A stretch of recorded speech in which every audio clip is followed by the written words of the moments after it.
everyone, welcome back to my channel. I hope you had a Merry Christmas and a Happy New Year, and let's get into the video. So today I'm going to do just a very basic Copic coloring or alcohol marker coloring. I've swatched them out on a scrap piece of cardstock. These are the colors that I'm using. These are Altenew artist markers, so these are an alcohol marker, but you can use whatever color medium you prefer. This I am showing you mainly so that if you are not one that has a whole lot of colored cardstock, or maybe you have some scraps you're trying to work through, you could absolutely use those, or you could do ink blending, what have you. So I took, this is Color Plan, I believe it's lavender cardstock, and I took this cover plate. Any cover plate you have will work. I don't know what the name of this cover plate is, but it has a bunch of like stitched leaves on it. Then I took this die set from, I think this is from Lawn Fawn, but I'm not entirely sure. And I ran that cover plate through first. Then I ran the second largest circle of this scalloped die set through, kind of centered toward the top. And then I took I think this is a Simon Says Stamp layering circle die set, and I cut that out from the center of that, and I have some iridescent Paper Studio cardstock there that I cut a smaller circle out from to create kind of like that iridescent ring that you see there. This is I think this is called the nesting berry bird or something. I'll have it listed below, but this is from Simon, and what I love about it, layered berry bird, I think that's what that says. But what I love about that die set is that it cuts everything out at once. So there's not a whole bunch of separate dies, you know, one for the berries, one for the bird, one for the branch. It's all one die.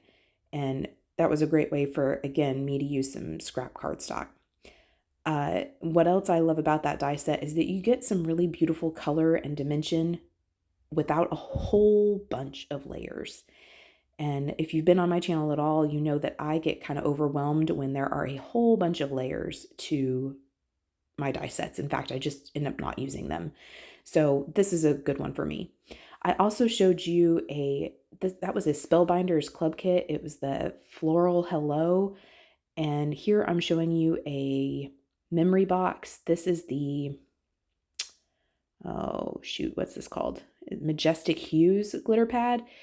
And I cut that out from this is just a scrap of it that I'm going to use to kind of make a spot for my bird to sit on. So here I'm going to go ahead and pull out all of the pieces that I plan on using today. And I'll be honest with you, this coloring did not go like I thought it would. I was hoping to get some like really pretty like blending on this bird with like blues and purples. This is actually a birthday card for my mother-in-law. Her birthday is in December, so she has a winter birthday, and her favorite color is purple. So I wanted there to be some like blues and purples in there, and it just, how I pictured the coloring and how I was able to, with my skills, able to execute upon it just didn't work out like I thought. But I am going to keep most of my trial and error in here for you to see. This is just a scrap piece of like copy paper that I have, that I use for things like this just to make cleanup easier. So I've laid down the branch and I've laid down the berries, and I'm just going to do some easy coloring. Again, I will list what colors I'm using below, but use whatever color medium you like or whatever colors that you have. I decided I would do the berries and the leaf. There's only one leaf in this blue, and then I would do the branch in like a very light brown. I wanted this to be very, I wouldn't say pastel, but I didn't want there to be like really dark jewel tones in here. I wanted this to be very wintry. These colors remind me of Frozen, of the movie Frozen. That was not my intent when I set out, but those are really beautiful colors together, and that's just kind of what happened. So I'm not doing any special ink blending on here, although you could if you wanted to. I'm just doing one color. Where I tried to get fancy, it didn't work out, but here I'm just taking this as a very, very light brown, and I'm just going over the branch. And I did go over it a couple of times. Normally when I am coloring white cardstock with a marker, I will go around the edge of the die cut just so that it looks more complete. It looks like I did cut it from colored cardstock. Although these pieces are so small and this branch ends up kind of being in the background, I didn't feel it was necessary. And it also goes on a white background, so I didn't feel it was necessary to color those edges. What's cool about that die set from Simon is that it has like etched lines in there to show you where the pieces go. I did some light gray shading on the main body of the bird, which would kind of be like its belly. I did that with a very light gray marker. I did not like how that turned out. And here, I'm trying to do what's kind of like the breast of the bird. I'm trying to do some blue into purple shading. I didn't like how that looked. Then I put the purple over all of the blue. I didn't like how that looked. And I was like, okay, this isn't kind of going like I thought it would. So I was like, well, I'll just try the blue one more time. Again, I didn't like how that looked. It looked weird to me. I just didn't like it. So I was like, I'm just going to set this aside and kind of move on, and we'll come back to all of this later. So I'm grabbing some darker markers for like the head of the bird. Actually, this is a lighter marker for the head of the bird, and then a darker marker for the like tip of the wing. And those ones, I like how they turned out. But when I tried to get fancy with the shading, it didn't work for me. I just didn't like it. So here I tried to do, there's some like debossed lines inside the wing, and I was trying to do like some accentuating of those and then go over it with a lighter marker just to kind of blend it out. And again, I just didn't like how that was looking. It looked off to me. It looks better in the video actually than it did in real life. So anyway, so here I'm going to try to kind of piece these together and see if I like how they're looking, and I don't. So you're going to see that I end up changing out the breast of the bird and just going with a lighter, like a mid-tone purple. And I end up changing out what is the main body of the bird that includes that gray shading that I put on like the belly of the bird. You'll see that I end up changing that all out for white. And I liked how all of that looked much, much better. Here I'm going to take that scrap of glitter cardstock from that memory box set, and I'm just going to freehand a hill to give my bird someplace to sit. And then I'm going to take some washi tape and just tape that to the back. No one's ever going to see the back of this, and that is a good thing because it looks atrocious by the end of this card. But I'm just going to tape that back there just so that I'm not dealing with 12 different pieces. And I'm also going to tape this iridescent frame around the back. This way, like I said, I'm only picking up one piece and not 4 different pieces. It just makes things a little bit easier. Here I finally decided on what I want my bird to look like, and here I'm just gluing down that piece that I did not like. Like I said, there are debossed lines in there to help you see what you're supposed to use where, and I'm going to put the one that I do like on top of that. This is just going to give this bird just a little bit more interest and dimension, and I'm using pieces that I've already cut that are already ready to go, and I'm just going to glue this little bird together. He's very easy to put together. Like I said, those debossed lines are golden at helping you see, and there's only like 1, 2, 3, 4 pieces to this bird. I did take that light gray marker that I used initially on the belly of the bird, and I just colored in its beak with that light gray marker. I didn't want to use an orange or a yellow, and I didn't want to use a black. I felt like those would be too just not go with my color palette. So the bird is all put together, and now I'm going to kind of play. Originally, I thought this bird was going to lay on the branch, but I didn't like how that looked. I really wanted to use that glitter cardstock, and I guess I could have cut the branch from the glitter cardstock, but I didn't think of that at the time.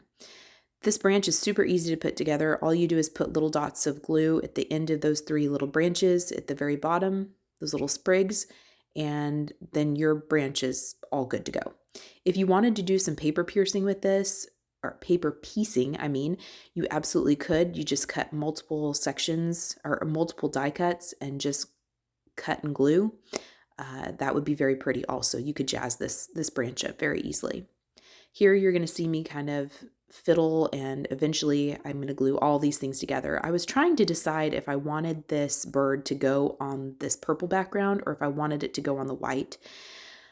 I messed with this a lot. I wondered if it was too busy, if my bird was getting lost. I just messed with this an awful long time. Here I've gone into my stash and I found a black little gemstone, or a pearl, excuse me, and I found a small one, and I'm just going to place that for the eye. I toyed with the idea of doing these ones that are kind of iridescent, but it just made its eye look creepy. So I nixed to that idea. So I just found a small pearl, and I'm going to use that and adhere it with a dot of glue. Although if you wanted to, you could absolutely color in that eye with black. That would be fine also. But I wanted to give this bird just a little bit more dimension, and this bird really comes together once the eye is placed. Here I'm still deciding whether I want to use the branch or the purple background. And so to give myself just a little bit more time to contemplate that, I decided to kind of move on. So I'm going to apply, this is foam tape from Amazon actually, to the back side of this card. As you can see, it is hideous on the back with all that washi tape, but no one's going to ever see it. So I'm just going to pop this up with that foam tape. I'm going to apply some liquid glue behind it just so that it gives me a little bit of buffer room in case I don't place this down straight, and I didn't, so I do have to do some trimming. Even with the liquid glue trying to give me a little bit of a buffer, I still had to do some trimming afterward just to kind of even this all up. I did have to place a little bit of foam tape behind certain sections of the bird just so that it would sit level. Now that everything is popped up on that little bit of foam tape, it wasn't sitting level and it was kind of sagging, and that looked really bizarre. So I did have to put a little bit of foam tape behind the bird in certain sections just so that it could all sit level. Here I'm going to end up cutting, I have cut this branch in 2 pieces just so that I can get some more use out of it. And I've decided that I want those berries kind of sticking up from that corner and then that single leaf from kind of the other side of the bird, just so that it looks like it's in maybe is sitting on a branch in a snow-covered tree. And I thought that was really pretty and a good way for me to actually use that branch. This card, like I said at the beginning, I was initially going to have that bird sitting on the branch, but then I remember this glitter cardstock that I have, and it has almost, it was kind of difficult to see in the intro, but it has like purple iridescence in it, so it matched really well with this cardstock and that iridescent Paper Studio cardstock also. So here I'm going to use liquid glue and attach this to the card base flat, and I'm just going to place the bird and the background down so I can get placement and then adhere the branches down flat to the card base. I feel like my sentiment is always the afterthought.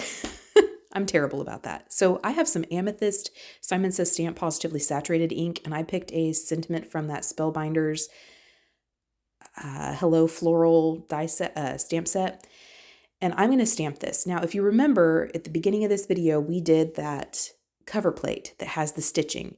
So you're going to see that even though I'm using my MISTI, even though I can stamp this multiple times, it stamps horribly. And it's because that stitching detail is there. Had I stamped before I did the cover plate, we would not have this problem. But it looks terrible. It looks really, really bad. So how I fix that is that I just end up stamping that on another piece of that lavender cardstock and fussy cutting it out. Here is that other sentiment all stamped out. It looks so much better.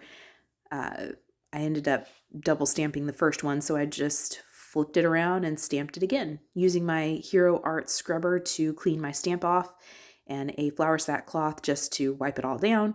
And then I'm going to fussy cut out this sentiment. What helps me when I'm fussy cutting something out is to use a pencil to essentially trace around it. I have found that if I go directly to the paper with my scissors, I get very jagged results and I just don't like how it looks.